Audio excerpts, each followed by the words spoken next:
حضرت آدم علیہ السلام کی زندگی کا مکمل واقعہ۔ حضرت آدم علیہ السلام کی تخلیق ایک عظیم واقعہ ہے جو قرآن پاک اور احادیث نبوی میں بار بار ذکر ہوا ہے۔ حضرت آدم علیہ السلام کو کس نے پیدا کیا؟ حضرت آدم علیہ السلام کو اللہ تعالیٰ نے اپنے دست قدرت سے پیدا فرمایا اور قرآن میں ارشاد ہے اذ قال ربک للملائکہ انی خالق بشرا من طین۔ ترجمہ: جب تیرے رب نے فرشتوں سے کہا یقیناً میں مٹی سے ایک انسان پیدا کرنے والا ہوں۔ حضرت آدم علیہ السلام کو کیسے پیدا کیا؟ اللہ تعالیٰ نے حضرت آدم علیہ السلام کو درج ذیل مراحل سے پیدا فرمایا۔ مٹی سے مختلف آیات میں مٹی کو بنایا، یہ بنیاد بتایا گیا۔ من طین گارا کچی مٹی، من صلصال کالفخار خشک مٹی جیسے مٹی کا برتن، من تراب خالص مٹی۔ پھر اللہ تعالیٰ نے اپنے روح پھونکی، وَإِذَا سَوَّيْتُهُ وَنَفَخْتُ فِيهِ مِن رُوحِي۔ ترجمہ: جب میں اسے ٹھیک کر لوں اور اس میں اپنی روح پھونک دوں۔ پھر حضرت آدم علیہ السلام زندہ ہو گئے اور اللہ نے انہیں علم عطا فرمایا۔ وَعَلَّمَ آدَمَ الْأَسْمَاءَ كُلَّهَا۔ حضرت آدم علیہ السلام کو کب پیدا کیا گیا؟ حضرت آدم کی تخلیق جمعہ کے دن ہوئی۔ نبی صلی اللہ علیہ وآلہ وسلم نے فرمایا آدم الجمعہ کے دن پیدا کیے گئے۔ اسلامی و یہودی روایات کے مطابق حضرت آدم کی تخلیق تقریباً 6000 سے 10,000 سال قبل ہوئی۔ حضرت آدم علیہ السلام کو کہاں پیدا کیا گیا؟ تخلیق زمین کی مٹی سے ہوئی مگر یہ جنت میں رکھے گئے۔ بعد میں گناہ درخت کا پھل کھانے کے بعد اللہ تعالیٰ نے انہیں زمین پر اتارا۔ حضرت آدم علیہ السلام کو کیوں پیدا کیا گیا؟ اللہ تعالیٰ نے انسان کو خلیفہ نائب کے طور پر زمین پر بھیجا۔ انی جاعل فی الارض خلیفہ۔ ترجمہ: میں زمین میں ایک خلیفہ بنانے والا ہوں۔ تخلیق کا مقصد عبادت۔ وما خلقت الجن والانس الا لیعبدون۔ امتحان: زمین ایک آزمائش کی جگہ ہے جہاں انسان کو نیکی و بدی کے درمیان آزمایا جاتا ہے۔ علم اور تربیت: اللہ نے حضرت آدم علیہ السلام کو علم عطا کر کے فرشتوں پر ان کی فضیلت ظاہر کی۔ حضرت آدم علیہ السلام کی تخلیق کے بعد کیا ہوا؟ فرشتوں کو حضرت آدم کو سجدہ کرنے کا حکم دیا گیا۔ ابلیس نے انکار کیا اور رائندہ درگاہ ہوا۔ حضرت حوا کو حضرت آدم کی زوجہ کے طور پر پیدا کیا گیا۔ دونوں جنت میں رہتے تھے لیکن اللہ کے حکم کے خلاف ورزی کی انہوں نے، تو اللہ تعالیٰ نے انہیں جنت الفردوس جنت سے نکالا۔ مخصوص درخت سے کھانے کے بعد زمین پر ایک بیچ دیا گیا۔ حضرت آدم علیہ السلام اور حضرت حوا علیہ السلام کی جنت سے نکالے جانے کی کہانی قرآن و حدیث میں نہایت پر اثر انداز میں بیان کی گئی ہے۔ یہ واقعہ نہ صرف تخلیق انسان کا آغاز ہے بلکہ انسان کی آزمائش، توبہ اور اللہ کی رحمت کا عکاسی بھی ہے۔ جنت کا پہلا مکین: اللہ تعالیٰ نے حضرت آدم علیہ السلام کو مٹی سے پیدا کیا، اپنی روح پھونکی، علم عطا فرمایا اور انہیں ایک عظیم مقام پر فائز کیا۔ پھر اللہ تعالیٰ نے ان کو سکون کے لیے حضرت حوا علیہ السلام کو پیدا فرمایا۔ اللہ نے ان دونوں کو جنت میں بسایا، ایسی جنت جہاں نہ بھوک تھی، نہ پیاس، نہ گرمی، نہ سردی، ہر نعمت موجود تھی۔ اللہ نے فرمایا اے آدم تم اور تمہاری بیوی جنت میں رہو، جہاں چاہو کھاؤ پیو لیکن اس درخت کے قریب نہ جانا ورنہ ظالموں میں سے جاؤ گے۔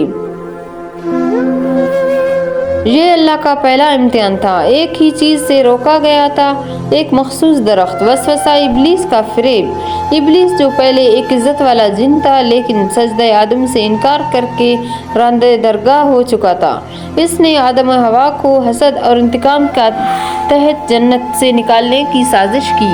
ابلیس نے کہا اللہ نے تمہیں اس درخت سے اس لیے روکا ہے کہ کہیں تم ہمیشہ کے لیے جنت میں نہ رہ جاؤ یا فرشتے نہ بن جاؤ۔ وہ بار بار ان کو جھوٹی قسمیں کھا کر دھوکہ دیتا رہتا۔ آخرکار حضرت آدم اور حضرت حوا اس درخت کے قریب گئے اور غلطی ہو گئی۔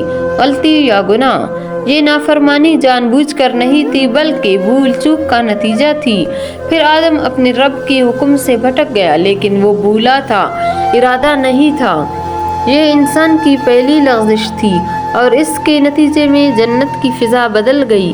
جنت سے زمین کی طرف جب نافرمانی ہو گئی تو اللہ نے فرمایا، اترو تم سب، ہے آدم، ہے حوا اور ابلیس، زمین پر، وہاں تمہارا ایک دوسرے سے دشمنی کا تعلق ہوگا اور ایک وقت تک تمہیں وہاں رہنا ہے۔ یوں حضرت آدم اور حضرت حوا جنت سے نکال کر زمین پر بھیج دیے گئے۔ توبہ، آنسو، ندامت اور معافی۔ حضرت آدم علیہ السلام نے فوراً اللہ کی بارگاہ میں ندامت سے معافی مانگی۔ یہ وہی وقت تھا جب اللہ نے توبہ کی الفاظ سکھائے، ربنا ظلمنا انفسنا وَإِن لَّمْ تَغْفِرْ لَنَا وَتَرْحَمْنَا لَنَكُونَنَّ مِنَ الْخَاسِرِينَ۔ اے ہمارے رب، ہم نے نافرمانی کی، اپنی جانوں پر ظلم کیا، اگر تو ہمیں معاف نہ کرے اور ہم پر رحم نہ کرے تو ہم تباہ ہو جائیں گے۔ اللہ نے حضرت آدم کی توبہ قبول کر لی اور یہ بتا دیا کہ انسان گناہ کرے گا لیکن اللہ کی طرف رجوع اس کی سب سے بڑی فضیلت ہے۔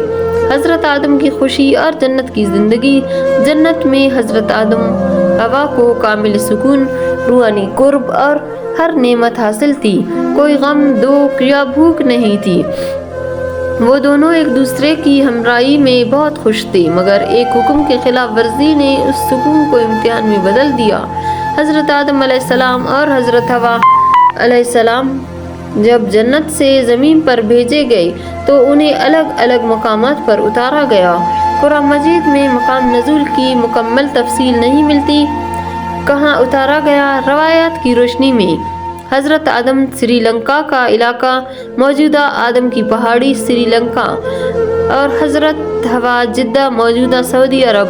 جدہ کا مطلب ہے جدہ یعنی دادی ہے، جسے حضرت حوا کی نسبت سے منسوب کیا جاتا ہے۔